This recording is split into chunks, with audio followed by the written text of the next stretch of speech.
versus the former U.S. Attorney, Congressman. Mr. Dodd. Thank you all very much. Thank you.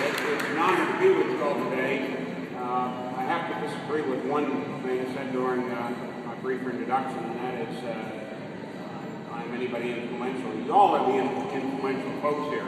It is the people of the state of Georgia that hold in the balance whether or not our government should be accessible and accountable, or whether, as Ronald Reagan said many years ago, in contrast, whether we shall enter years of darkness. We need to be bringing more light, more education, more understanding, more transparency, more openness to the governmental process, rather than less, as is the current plan by our government here in the state of Georgia, pursuant to a very short-sighted fiscal measure. Now, all of us here today understand the fiscal restraints that our state government is under. Both unfortunately and fortunately, they can't take the path that the federal government does when they have budget shortfalls, just print more money. We have to live within our budget here in Georgia. But that does not absolve our government officials from the governor, the Secretary of State, our state legislators, our local governments. It does not absolve them of the responsibility to prioritize their decisions on behalf of the people. And simply saying,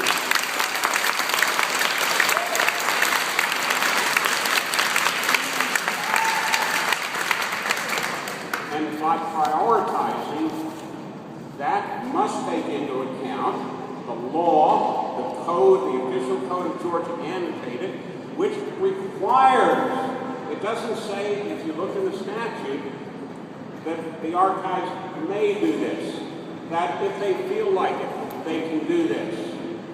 It says these records, and the scope of the records that we're talking about here is vast and far-reaching, affecting everybody from a local property owner seeking to obtain records on property transfers to our state legislators and the governor himself. They must rely on access to the official records and historic documents of this state. And it is not something that is discretionary, it is mandatory. And part of what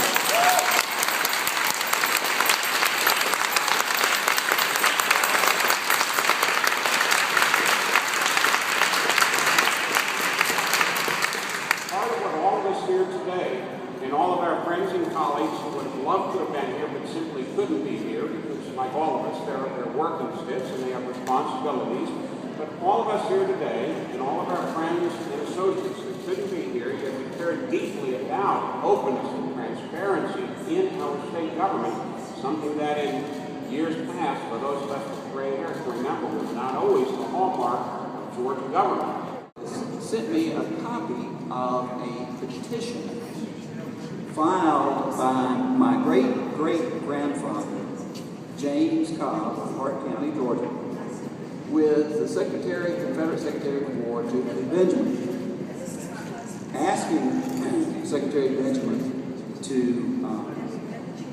grant the discharge to his younger son, William Cobb, who had enlisted underage at the same time that his older brother, James, had enlisted in August of 1861. So in January of 1862, early January, my great-great-grandfather petitioned Jubilee Benjamin for discharge for his underage son, not knowing that his older son had already died that previous November from illness, and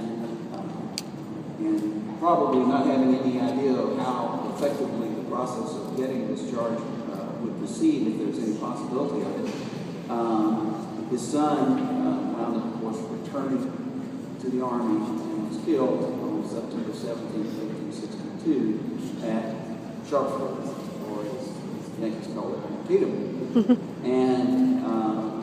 once I saw that, I mean, I just, for the first time, I had this sort of sense of my great-great-grandfather, who never came close to owning a slave, how the grief and frustration and anger he must have felt at losing his boys. He had only one son left, and that was mine, and my great-grandfather. So, you know, when I think about it, when I read in the paper that somebody's talking about as though you would just load up all of these precious documents that tell us this kind of thing in a truck and stick them in a warehouse somewhere, it strikes me as it'd be like my wrapping the whole dime up in a paper bag, sticking it under the seat of my GMC pickup. It's just absolutely outrageous. As mayor of the city of Mara, and a citizen of the United States and a citizen of the state of Georgia, I'm going to do everything I can, and you have my promise. It won't be just because of last night's calls. It will be every day until we get this settled, and we're going to keep this archives open. Thank you. And I do want to thank everyone who's here. This is just tremendous to have this great of a crowd.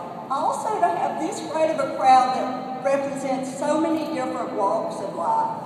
And some of our representatives were talking about they had been activists in previous days. For the most part, historians and genealogists and archivists, they're not activists. We get so excited to be in there processing papers or helping a researcher. We can be like Professor Cobb and lose sleep for days because we find something exciting and make a discovery.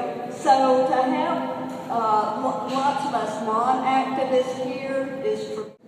Technical answer to the question is, from what I gather, from what I have heard from the Secretary of State's office and from the director, the implications of the decision, in other words, what they will and will not be able to do, and those kinds of questions, they don't have a clue at this point. What they will be doing and what they won't be doing. I think everybody is really reeling from the decision and trying to figure it out as quickly as they can. I can't even imagine, you know, what's going on within the archives wall and within the staff.